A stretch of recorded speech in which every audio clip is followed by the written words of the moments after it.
ಮಂತ್ರಿಗಳಾಗಿ ಹಾಗೆ ಅಭಿವೃದ್ಧಿ ಮಾಡಲಿಕ್ಕಿದ್ರೋ ಮಂತ್ರಿಗಳಾಗಿ ಯಶವಂತಪುರ ಕ್ಷೇತ್ರದ ಶಾಸಕರಾಗಿ ಬಿಜೆಪಿಯ ಸರ್ಕಾರದಲ್ಲಿ 3 ವರ್ಷಕ್ಕೆ ಮಂತ್ರಿಗಳಾಗಿ ಕೆಲಸ ಮಾಡಿದ್ದಾರೆ ಅಲ್ಲವೇ. ಅವರು ಬಿಜೆಪಿಗೆ ಹೋಗಬೇಕಾದ್ರೂ ಕಾರಣ ಕೊಟ್ಟಿದ್ದು ಕಾಂಗ್ರೆಸ್ನಿಂದ ನಮಗೆ ಅಭಿವೃದ್ಧಿ ಆಗ್ತಾ ಇಲ್ಲ, ಅದಕ್ಕೋಸ್ಕರ ಬಿಜೆಪಿ ಸೇರ್ತಾ ಇದ್ದೇನೆ ನನ್ನ ಕ್ಷೇತ್ರದ ಅಭಿವೃದ್ಧಿಗೆ ಅಂತ ಹೇಳಿದ್ರಲ್ವೇ.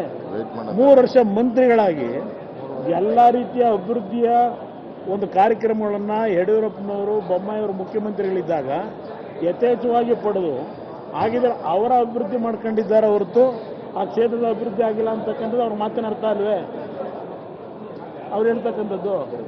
ಅದಕ್ಕಿಂತ ಇನ್ನೇನು ಚರ್ಚೆ ಮಾಡಬೇಕು ಬನ್ನಿ ಅದರ ಬಗ್ಗೆ. ಈಗ ಒಟ್ಟಾರೆಯಾಗಿ ನಿಮ್ಮ ಅಭ್ಯರ್ಥಿ ಕುಪೇಂದ್ರ ರೆಡ್ಡಿ ಅವರು ಇದ್ದಾರೆ, ಈಗ ವಿಶ್ವಾಸ ಹೇಗಿದೆ ಸರ್? ಈಗ ನೋಡಿ, ಈಗ ನಾನು ಕಾಂಗ್ರೆಸ್ನ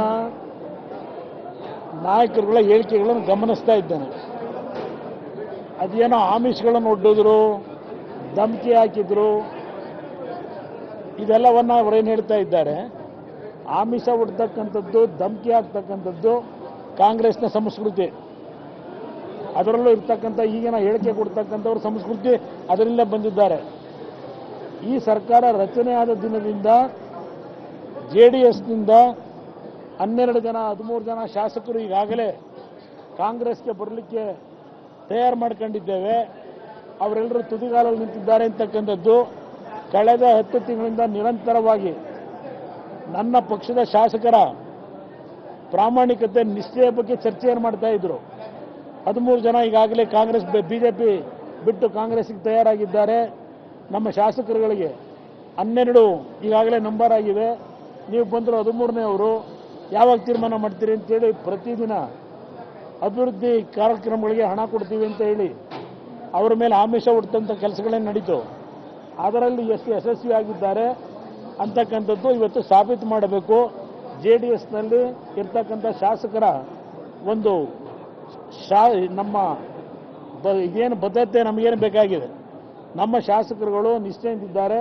19 ಶಾಸಕರು ನಾವು ಒಗ್ಗಟ್ಟಾಗಿದ್ದೇವೆ ಅಂತಕ್ಕಂಥ ಸಂದೇಶ ಕೊಡಲಿಕ್ಕೆ ನಾವು ಕುಪೇಂದ್ರ ರೆಡ್ಡಿಯನ್ನು ನಿಲ್ಲಿಸಿದ್ದೇವೆ. ಇನ್ನೊಂದು ಹೇಳ್ತಾ ಇದ್ದಾರೆ, ಮೈತ್ರಿ ಆದ ಬಳಿಕ JDSಗೆ 2ನೇ ಸೋಲಾಗುತ್ತೆ ಮೈತ್ರಿ ಸರ್ಕಾರ. ಇದರಲ್ಲಿ ಸೋಲು ಗೆಲುವು ಪ್ರಶ್ನೆ ಅಲ್ಲ.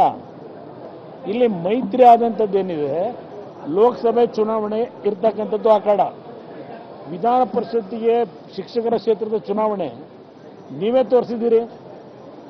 ಎಂಥದ್ದು ಬೆಳ್ಳಿ ಕಪ್ಪುಗಳಂತೆ ಎಲ್ಲ ನೀವೇ ತೋರಿಸಿದ್ದೀರಿ, ಟಿವಿಗಳಲ್ಲಿ ಪತ್ರಿಕೆಗಳಲ್ಲಿ ತೋರಿಸ್ಕೊಂಡಿದ್ದೀರಿ. ಶಿಕ್ಷಕರ ಕ್ಷೇತ್ರದ ಚುನಾವಣೆಯಲ್ಲಿ ಅಲ್ಲಿ ಏಡೆಡ್ ಸ್ಕೂಲ್ ಇರ್ತವೆ, ಏಡೆಡ್ ಸ್ಕೂಲ್ಗಳ ಮೇಲೆ ಬ್ಲ್ಯಾಕ್ ಮೇಲ್ ಮಾಡಿ ಮತ ಪಡೀತಕ್ಕಂಥಲ್ಲಿ ಎಕ್ಸ್ಪರ್ಟ್ಗಳು ಕಾಂಗ್ರೆಸ್ ನಾಯಕರು, ಸರ್ಕಾರ ಇತ್ತು. ಅದಕ್ಕೂ ಈ ಒಂದು ಮೈತ್ರಿಗೂ ಸಂಬಂಧ ಇಲ್ಲ. ಈ ಚುನಾವಣೆ ಕಾಂಗ್ರೆಸ್ನಲ್ಲಿ ಅವರು ಇರ್ತಕ್ಕಂಥ ಸಂಖ್ಯೆ, ನಾವು ಈ ಚುನಾವಣೆ ನಡೆಸಿರೋದು ಚುನಾವಣೆ ಗೆಲ್ಲಬೇಕು ಅನ್ನೋದಕ್ಕಿಂತ ಹೆಚ್ಚಾಗಿ ನನ್ನ ಶಾಸಕರನ್ನ ಹೊಡಿಲಿಕ್ಕೇನು ಹೊರಟಿದ್ರು. ನಮ್ಮ ಪಕ್ಷದ 19 ಶಾಸಕರನ್ನ ನೀವು ಪ್ರತಿನಿತ್ಯ ತೋರಿಸಿದ್ದೀರಿ. ಶರಣಗೌಡರು ಹೋಗ್ತಾರಂತೆ, ಕರಿಯಮ್ಮ ಹೋಗ್ತಾರಂತೆ, ಮತ್ತಿನ್ಯಾರ ಹೋಗ್ತಾರಂತೆ ಅಂತ ಹೇಳಿ. ಇದು ನಮ್ಮಲ್ಲಿ 19 ಜನವು ಒಂದು ಧ್ವನಿಯಾಗಿದ್ದೇವೆ ಅಂತಕ್ಕಂಥದ್ದನ್ನು ಅವರಿಗೆ ಸಂದೇಶ ಕೊಡಲಿಕ್ಕೆ ಈ ಚುನಾವಣೆಯಲ್ಲಿ ಕುಪೇಂದ್ರ ರೆಡ್ಡಿ ನಿಲ್ಲಿಸಿದ್ದೇವೆ.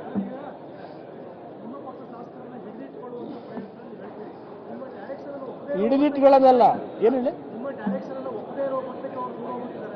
ಯಾರು ಹೇಳಿದ್ರು? ಕರಿಯಮ್ಮ ಏನು ಹೇಳಿ, ಕರಿಯಮ್ಮ ಏನು ಹೇಳಿದ್ದಾರೆ ಇವತ್ತು? ಏನು ಹೇಳಿದ್ರು?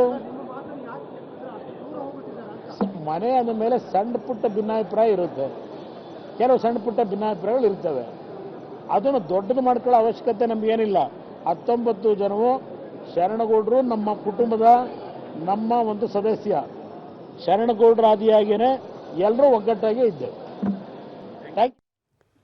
ಇದು ಮಾಜಿ ಮುಖ್ಯಮಂತ್ರಿ HD ಕುಮಾರಸ್ವಾಮಿ ಅವರ ರಿಯಾಕ್ಷನ್ ಆಗಿತ್ತು. ಒಂದ್ ಕಡೆ ಅವರು ಬಹಳ ಸ್ಪಷ್ಟವಾಗಿ ತಮ್ಮ ಕ್ಯಾಂಡಿಡೇಟ್ ಅನ್ನ ಯಾಕೆ ಹಾಕಿದ್ವಿ ಅಂತ ಹೇಳ್ತಾ ಇದ್ದಾರೆ. ಹೇಗೆ ಗೆಲ್ತಾರೆ ಅನ್ನೋದನ್ನ ಅವ್ರು ಹೇಳಿಲ್ಲ, ಯಾಕೆ ಹಾಕಿದ್ವಿ, ಅದರ ಅನಿವಾರ್ಯತೆ ಏನು ಅಂತ ಹೇಳ್ತಾ ಇರೋದು ನೋಡ್ತಾ ಇದ್ರೆ ಸೋಲಿನ ಸೂಚನೆ HD ಕುಮಾರಸ್ವಾಮಿ ಅವರಿಗೆ ಸಿಕ್ಕಿದ್ಯಾ ಅನ್ನೋ ಪ್ರಶ್ನೆ ಇದೆ. ಅಡ್ಡ ಮತದಾನದ ಮುನ್ಸೂಚನೆ ಸಿಕ್ಕು ಈ ಕ್ಲಾರಿಟಿಗಳನ್ನ ಕೊಡ್ತಾ ಇದ್ದಾರೆ ಅನ್ನೋ ಕುತೂಹಲ ಇದೆ. ವಿಪಕ್ಷದವರು ಎಷ್ಟೇ ಪ್ರಯತ್ನ ಮಾಡಿದ್ರು ಕೂಡ ನಮ್ಮ ಪಕ್ಷದ ಅಭ್ಯರ್ಥಿಗಳಿಗೆ ಎಷ್ಟು ಮತ ಬರಬೇಕೋ ಅಷ್ಟು ಮತಗಳು ಬರುತ್ತೆ. ಅಂದರೆ ಕ್ರಾಸ್ ವೋಟಿಂಗ್ ಬಗ್ಗೆ ಬೈತಿ ಕ್ರಾಸ್ ವೋಟಿಂಗ್ ಮಾಡ್ತಾರೆ, ಯಾವುದೇ ಕಾರಣಕ್ಕೂ ಕ್ರಾಸ್ ವೋಟಿಂಗ್ ಆಗಲ್ಲ, ನಿಮಗೆ ವೋಟ್ ಮಾಡ್ತಾರೆ. ಎಲ್ಲರೂ ಆಗ್ತಾರೆ. ಬಿಜೆಪಿಯಿಂದನೂ ಕೂಡ ವೋಟ್ ಬರೋಂಥ ಸಾಧ್ಯತೆಗಳಿದೆಯಾ ಸರ್? ಅದ್ರ ಬಗ್ಗೆ ನನಗೆ ಮಾಹಿತಿ ಇಲ್ಲ. ನಮ್ಮ ಪಕ್ಷದವರಂತೂ 100% ಭಾಗ ಆಗ್ತಾರೆ. ಆಪ್ರೇಷನ್ ಸಕ್ಸಸ್ ಆಗುತ್ತೆ ಅಂತ ನೀವು ಒಂದು ಸ್ವಲ್ಪ ಆಪ್ರೇಷನ್ ಮಾಡಿದ್ದೀರಿ, ಒಂದಿಬ್ಬರನ್ನ ಆಬ್ಸೆಂಟ್ ಮಾಡಲಿಕ್ಕೆ. ಅದೆಲ್ಲ ನನಗೆ ಗೊತ್ತಿಲ್ಲ, ಮಾಹಿತಿ ಇಲ್ಲ. ನಮ್ಮ ಪಕ್ಷದಂತೂ ನಮ್ಮ ಅಭ್ಯರ್ಥಿಗಳಿಗೆ ಮತ ಬೀಳುತ್ತೆ. ಇದಿಷ್ಟು ರಾಮಲಿಂಗಾರೆಡ್ಡಿ ಅವರ ಮತ್ತು ಕ್ಯಾಮ್ರಾ ಪರ್ಸನ್ ಶರತ್ ಜೊತೆ Muralidhar crime bureau public TV. ಬರ್ತಾ ಇದ್ದಾರೆ ಸಿಎಂ